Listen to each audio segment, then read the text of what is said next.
Hey Waffle Gang, I do hope you're well. My name is Mark and today we're checking out some more Reddit stories, and if you do love a Reddit story, why not consider hitting that like, subscribe, maybe that notification bell too, and let's crack on with today's first story. Much love guys. Now today's first story comes from Foreign Ostrich 8937 from the Am I the Arsehole Here subreddit. It says, am I the arsehole for asking my husband to cancel his bros only trip to help me with our newborn after he promised he would? The situation has caused a lot of tension between my husband and me, and now I'm questioning whether I'm being unreasonable. I, 30 female, gave birth to our first child, Olivia, 2 months ago. Being a first-time mum has been both beautiful and overwhelming. My husband Jake, 32 male, was incredibly supportive during the pregnancy and promised that after Olivia was born, he would be there for me every step of the way, especially during those challenging first few months. Before Olivia was born, Jake and his friends had been planning a bros-only trip for this summer, a week-long vacation to a cabin in the mountains for hiking, fishing, and bonding. When the trip was being discussed, I reminded Jake that Olivia would only be a few months old, and we would be deep in the newborn phase. He reassured me that if things got too tough, he would cancel the trip to help me out, and I trusted him. Now that Olivia is here, things have been harder than I anticipated. Between the sleepless nights, breastfeeding struggles, and just trying to adjust to motherhood, I've been feeling overwhelmed.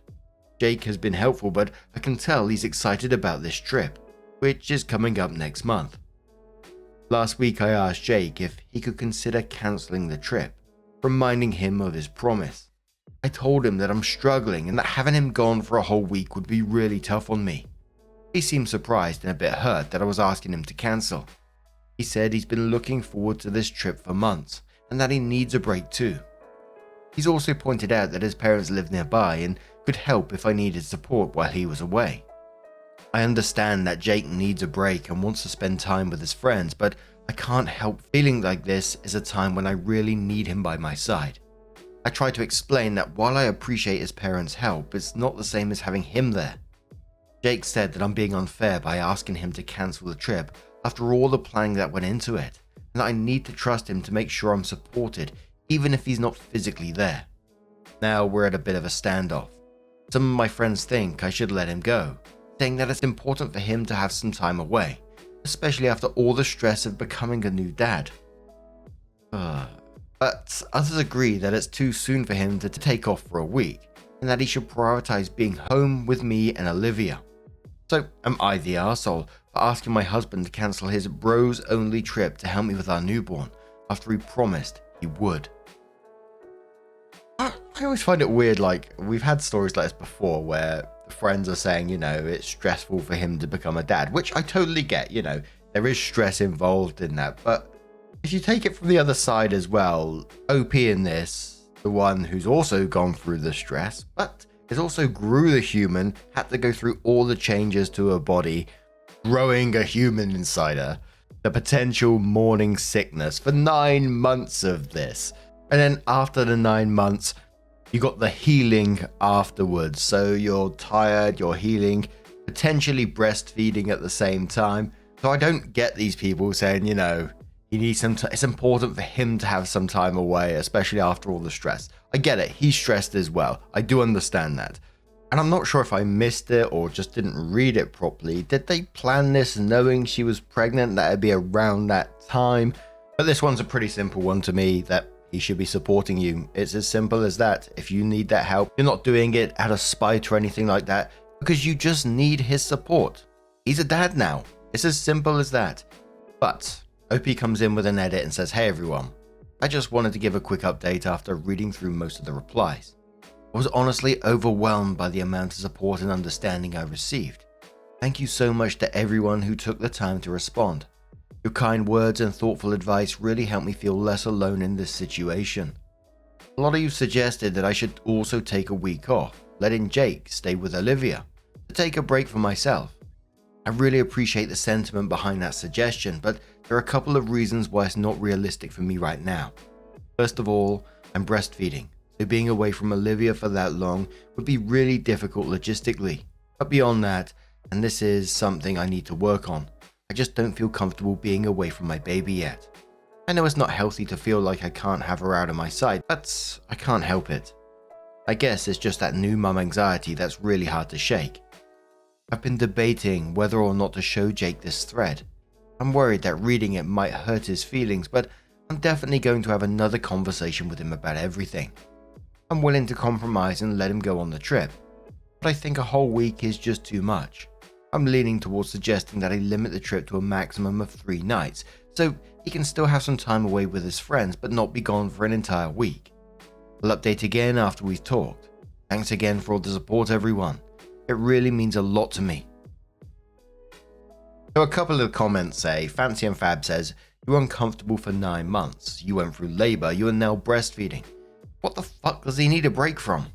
He was a giant arsehole when he even planned this trip. He was a bigger arsehole when he lied about cancelling. And he's the giant gaping, insanely awful arsehole now that he thinks it's unreasonable for you not want him to be gone for an entire week when you're already overwhelmed. It doesn't seem like you'd want his parents to stay for that week while he's gone. This made me furious. I hope this is his only misstep, though I doubt it. Not the arsehole. Jasper John says not the arsehole. He needs her to trust him, like how she trusted him months before, when he said he wouldn't go if she needed him. Yeah, that worked out so well in the trust department. OP, I'm mad on your behalf. He needs a break too, like the 2 is insinuating somehow that you got a break. When did that happen? Another commenter says, seriously, shouldn't she be getting a break first? This guy is lame as fuck. Black Key says, that was my thought. When is her week away to unwind from the stress of becoming a new mother? Plus carrying a human for 9 months, pushing said human out of her body, using her boobs to feed said human. If you've never breastfed, let me tell you, it hurts at first. When he does all of this, then maybe he can have a week. Until then, man up and shut up. Dryad says, not the arsehole. He agreed he would cancel it, until he was actually held to his word. Planning a trip with his friends a few months after your due date was truly spectacularly poor judgment in the first place. He's a dad now. He's not your helper. He should be pulling his own weight, and he should know by now that this is a bad idea. No, his parents living nearby do not make up for it, and no, it is not reasonable for him to expect you to trust him, to make sure you are supported, even though he's not physically there. This is his baby. He should be physically there, not just supporting you, but taking care of his own child, who I must assume you are still recovering from, carrying and giving birth to. You are not being unfair. He's being a liar. What do we call people who say they do something and then pitch a fit when you expect them to actually do it? Friendly Log says, yeah, I'm shocked he planned this trip at all. Not the arsehole. So OP came back into the post sometime later and said, hey everyone, I just wanted to share another update after having a very long and emotional talk with Jake. I won't get into every detail of our conversation, but I'll touch on the most important points. After putting Olivia to bed, I went straight to bed myself, feeling utterly exhausted. Jake was already asleep, but for some reason, the weight of everything just hit me all at once. I started crying uncontrollably. My sobbing woke Jake up, and he immediately asked me what was wrong. I told him that I was just tired, but then I opened up about how anxious I'd been feeling about his trip and being left alone with Olivia. I admitted something I've been reluctant to say out loud, that Jake hasn't been as involved as I thought he would be. This is one of my biggest fears when we found out we were having a baby. For context, Jake has a rocky relationship with his own dad. I won't go into detail about why his dad isn't the best, but his mum, my mother-in-law, remarried when Jake was in middle school, and his dad wasn't very present in his life. Jake has expressed to me before that becoming a father was scary for him because he's afraid of being a bad one, just like his dad. When he first told me that, I thought it would make him into a great father because it showed how much he cared about being a good dad long before we were even pregnant. When I vented to him about all of this, at first, he tried to defend himself. He admitted that he'd been freaking out about having a baby for so long and just didn't want to tell me. He said he didn't want to stress me out while I was pregnant because he knows how much I've always wanted to be a mother. Hearing him say that made me feel guilty, like I hadn't seen how much he's been struggling internally. I tried to convince him that he was going to be a great dad, and when we had this conversation long ago, and now it all felt more complicated. I thought to myself, this can't go on much longer. I realized that if he was going to keep pulling away like this, I didn't know if I could handle it. So I asked him, is this what our life is going to look like from now on? Me with Olivia and you away? Because if it is, Jake, then I don't think I can continue on like this. Jake told me to calm down and assured me that he wasn't going anywhere. Then he got really emotional. He even started to tear up. He said he didn't want to turn into his dad and that he didn't realize that going on this trip could be a preliminary step towards becoming the absentee father he feared he might be. He apologized for not considering me and Olivia as much as he should have. Long story short, Jake called his friends and told them he wouldn't be able to make the trip.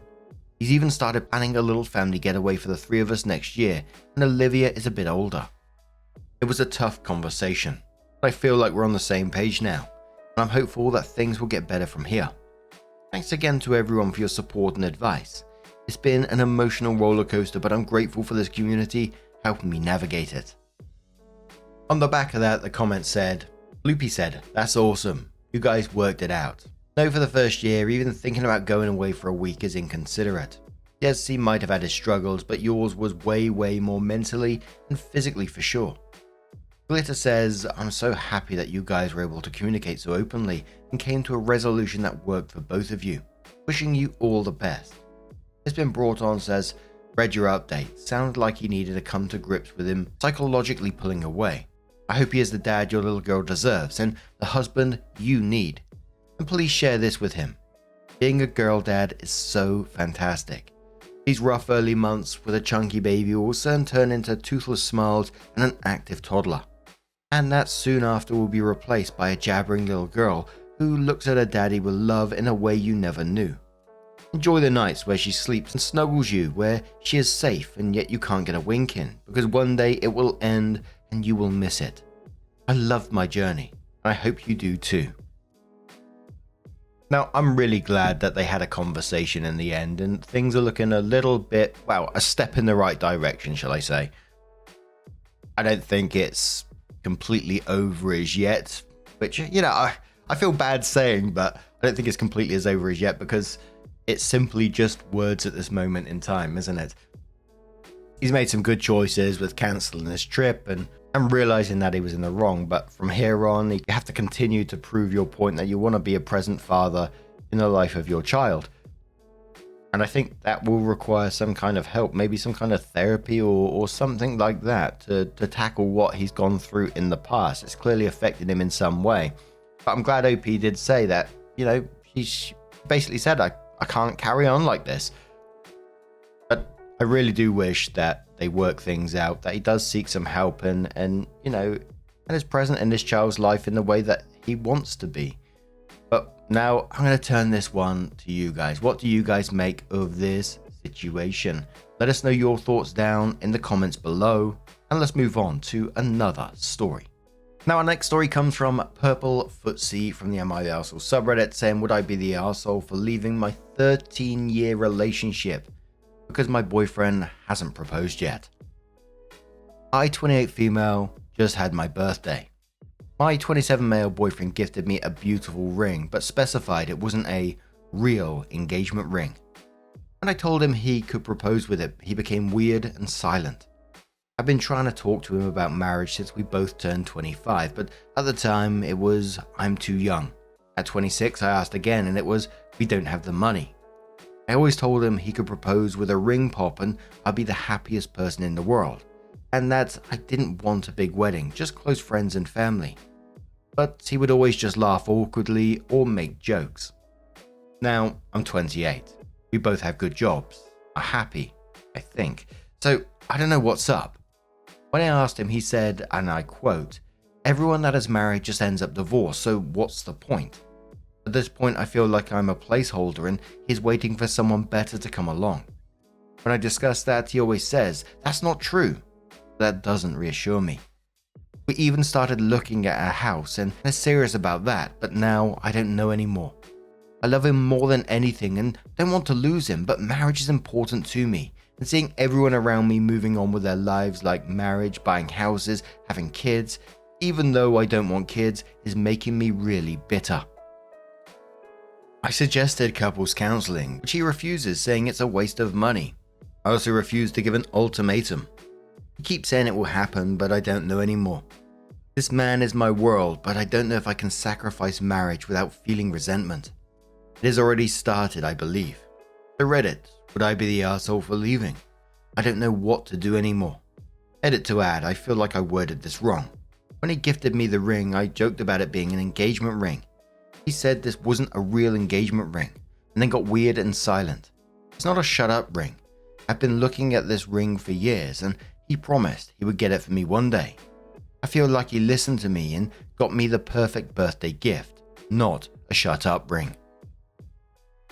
I mean, I can guess what a shut up ring, but Google says, just in case, shut up ring has become a popular way to describe imbalanced relationships on social media. They describe relationships in which one person proposed just to appease the other.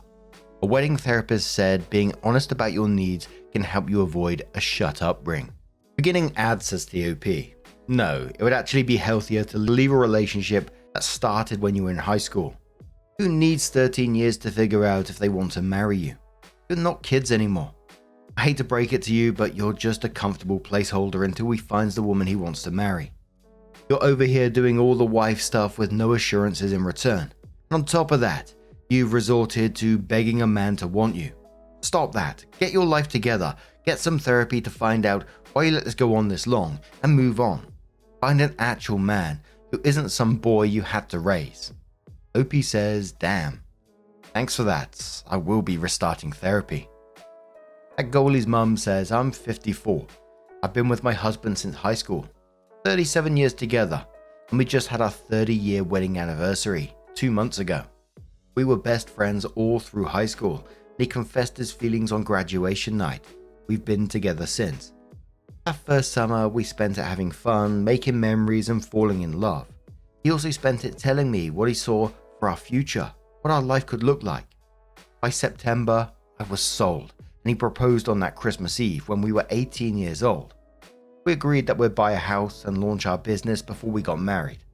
Our business was thriving 6 years later, and then we closed on our first home before that year was through, and got married 6 months after that, right at the 7-year mark. We were 24 years old. If he wanted to, he would. He wouldn't be able to stop himself. He'd move mountains to make it happen, and he'd certainly be making plans. I'm sorry, OP, not the arsehole. So 12 days later, OP comes in and says just wanted to pop back and give an update. After reading everyone, yes, even the mean ones, comments, I did some soul searching on why I wanted to get married in the first place. My therapist wasn't available for another month to see me. Yay, healthcare. So I talked to some friends, Reddit users, and did some thinking. I came to the conclusion that I wanted to get married due to a lot of peer pressure from society and also my upbringing of the acceptable life. Go to university, career, get married, buy a house, and have kids. But one thing I did realize that I wanted out of marriage was the protection that if something happened to either of us, we would be each other's next of kin. So I talked to my boyfriend about everything. We had a long emotional discussion about our wants and our future. He told me that while he did want a future with me and eventually get married, he wanted us to be financially stable and have a place before. He did talk about his parents' divorce and how traumatic that was for him, and how even if he knows I'm not vindictive like his mother, he's terrified of ending up like his father. So we compromised. To appease my anxiety, we'll be making each other beneficiaries and have each other be power of attorney in case something were to happen until we got officially married. Now onto my ring. I asked him if it was a shut up ring because a lot of you fed into my fears that it was, and he said, and I quote, "In a way, yeah, because you've been talking about it non-stop since you saw it all those years ago, and I was tired of hearing about it. But also, I was happy to be able to finally get it for you. So you're right in a certain way." Edit, I never asked for an engagement ring. I was looking at a birthstone ring. The ring he got me was my birthstone for my birthday. It's not a shut up ring for marriage. It's a, you keep talking about that specific ring, so I got it for you to make you happy because I love you, but also to give my ears a break ring. So no, I will not be leaving him. I don't care if we got together too young and didn't experience other relationships. I love him and he loves me. I don't need to sleep with 10 other people to know what love is and what I want. We went through hell and back together. Parents' divorce, family deaths, losing fur babies, sickness, life-altering disability, mental health, etc. He's the perfect partner in every sense for me, and I hope I am for him. Edit. Can't believe I have to spell this out, but I don't care about marriage. I never did in the first place. I only started bringing it up because family and society put in my head that it was a necessity for a successful life. Spoiler, they were wrong. Being happy with the person you love is what's successful. I got what I wanted, which was protection in case something happened, as even though we're common law, surprise, I'm not USA, you're not next of kin, unless we're in writing and notarized. The first commenter said on that update, he let you win a small battle so you wouldn't notice you lost the war. You're missing out on finding someone who's excited and delighted by you. And honestly, this man you're with is just some guy. Not someone worth making compromises for and shaving off corners to be more palatable. To what end? If you keep chipping away at yourself, you'll wake up one day completely mystified about how your life got so small and grey. Sky says, yep, she'll build with him, and then once he's in the financial position he wants to be in, he'll get married to someone else a few months after meeting them. A tale as old as time. Labdog says, never buy the house first. Don't do it. Bony Kneecap says, yes, my brother learned this the hard way. Bought a place with his girlfriend and best friend. I don't need to tell anyone what happened in a couple of years. Those two better hope I never see them again. Opie says, I say yes, whether it's tomorrow, next week, 2 years or 20 years from now. I love this man. I don't care about marriage as long as we were happy together and love each other. Would a wedding be cute? Yes, but is it necessary? After a lot of soul searching, no, it's not. I gotta admit, I felt a bit flat after that update. I totally get it, marriage is not something for everyone. Absolutely, I understand that. And she may have had this realization in the 12 days before the initial post and the update. But it just didn't feel that way to me. It just felt like that commenter said she's chipping away at herself. Whether you agree on marriage or not is one thing, but this was something that, to me, it seemed like she was desperate for. And she, like I said, she may have had that realization, but it just didn't feel like that to me, and I found that quite sad. And a conversation that's going to reoccur at some point down in their future. Might be totally wrong, might not, but who knows? What do you guys make of this situation? Let us know your thoughts down in the comments below. Now, just a huge thank you from the bottom of my heart for getting involved in today's stories. Your love, your support, your time always means the absolute world to me. So thank you so much. Please keep being your awesome selves, and I will see you in the next one. Take care and much love.